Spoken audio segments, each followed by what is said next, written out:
सुधा बड़ी खुश थी। उसे लग रहा था कि अब 2 लोग होंगे, काम बांटना, रसोई में बातें करना और नए फैशन पर चर्चा करना। मजा ही आ जाएगा। अरे हाँ, बता रही हूँ, वो इसीलिए कि उसके देवर की शादी हो रही थी। घर में देवरानी जो आने वाली थी। सुधा हर फंक्शन में जान डाल देती थी। जितने भी रिश्तेदार और अड़ोस पड़ोस के लोग थे, सुधा की तारीफ किए बिना नहीं रहते।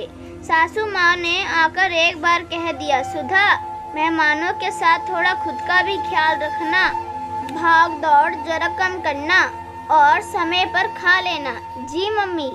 लो, आज बारात भी दुल्हन लिए आ गई। सुधा नई दुल्हन को फ्रेश करवाकर हॉल में ले आई। रंजना, आंचल जरा आगे करो। अब रस्में शुरू हो गई। एक एक कर रस्म होती गई और हंसी मजाक का दौर भी चलता रहा।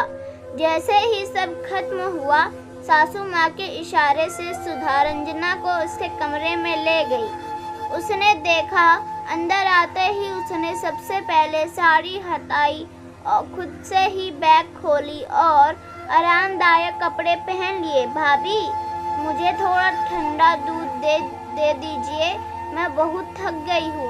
हाँ हाँ रंजना, तुम आराम से बैठो।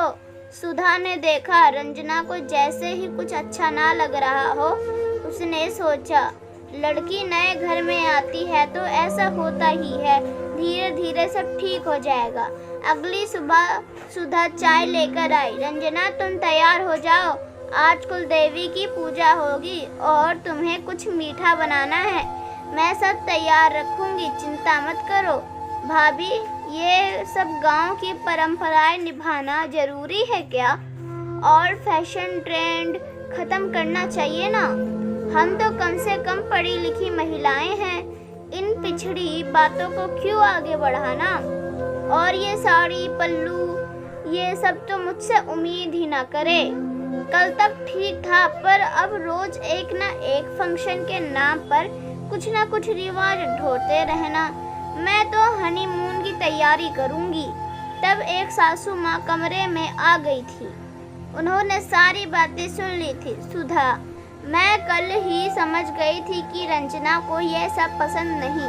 रंजना, तुम्हें ये रस्म रिवाज जिंदगी भर तो निभाने हैं नहीं हैं।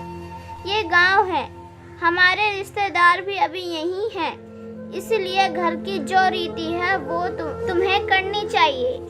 आप तो इन्हीं में से है।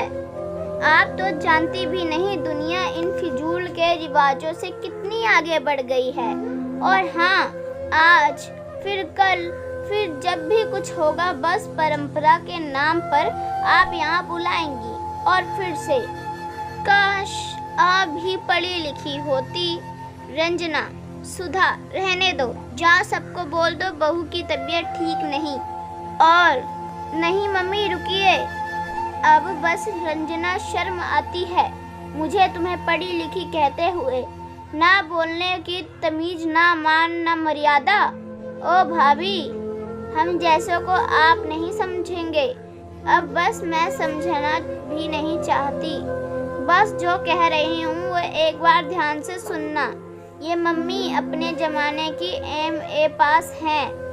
इस गांव में कितने ही बदलाव की यही नींव रखने वाली है। यहाँ हर घर में शौचालय का प्रयोग, माहवारी की स्वच्छता, गर्भवती स्त्रियों की सुरक्षा, लड़कियों के यौन शिक्षा और अवगत कराना, ये सब इनकी ही देन है। गांव के लोगों में यदि आप पढ़ी लिखी मॉडर्न बनने का धौंस जमाना चाहें तो वो आपको गांव से बाहर कर देंगे, पर इनके बीच रहकर इनको इन्हीं की बातों को समझाना ये हमारी मम्मी ही कर सकती है। कहाँ दिखता है तुम्हें इनमें पढ़े लिखे होने का गुमान? क्योंकि सच्ची शिक्षा जो ग्रहण करता है वो कुछ अच्छा करता है, अपने समाज के लिए, अपने लोगों के लिए। सिर्फ ढिंढोरा पीटने से आप सबको नहीं बता सकते कि आप क्या हो। मैं गर्व से कहती हूँ, मेरी सासू माँ MA पास हैं। मुझे फक्र है कि इस घर की बहू बनी। भाभी, आपने सिर्फ मम्मी की ही तारीफ की, तो रंजना, मैं बताता हूँ कि ये मेरी भाभी कितनी डिग्रियाँ ली हैं। जानती हो, वो अपनी उस पढ़ाई का उपयोग इसी गांव की तरक्की के लिए करती हैं। ये देखो, ये ऐड जानती हो ना? हाँ, इसे भाभी ने बनाया है। गांव की औरतों को उनके गुणों के अनुरूप आत्मनिर्भर बनाने के लिए। इस घर में तुम अभी तो आई हो, जरा जान तो लो लोगों को, सब तुमसे ज्यादा पढ़े लिखे हैं। रंजना, ये रस्म रिवाज किसी को नुकसान नहीं पहुंचाते। इनसे बस घर में रिश्तेदार मिलते हैं, थोड़ा हंसी मजाक होता है और रिश्ते की डोर मजबूत हो जाती है। साड़ी तो बस खुशी से पहन लो, कोई जबरदस्ती नहीं है। जब गांव में हम एक बार साड़ी और सर पर पल्लू रख ले तो वो हमारे करीब आ जाते हैं। उनका करीब आना मकसद था मेरा। जितना बदलाव हुआ है शायद आगे इससे भी ज्यादा हो। साड़ी पल्लू की बात ही ना रहे। गांव भी बदल रहा है। तुम पर कोई जबरदस्ती नहीं है, तुम जा सकती हो। नहीं मम्मी, पहले तो आप माफ कर दीजिए। भाभी आप भी। मेरा अहम मुझे कुछ देखने नहीं दे रहा था। सच में किताब पर डिग्री लेने से नहीं, सच्ची शिक्षा तो आप दोनों से सीखनी चाहिए। आप माफ करेंगी ना? हाँ, एक शर्त है। और वो क्या? आज मीठा बनाओगी? भाभी, आज 2 तरह का मीठा बनाऊंगी, एक रस्म का और एक एमए पास सासू माँ की बहू बनने का। आपसे बहुत कुछ सीखना है, सिखाओगी ना? हाँ जरूर। अब जल्दी से तैयार हो जाओ। रंजना सुंदर सी साड़ी पहने पल्लू सर पर रखकर खुद से बोली, ये रूप भी बहुत सुंदर है। सच कहा ना दोस्तों, उम्मीद करती हूँ कि ये कहानी आपको पसंद आई होगी। अगर पसंद आई हो तो कृपया लाइक और सब्सक्राइब करना ना भूलें।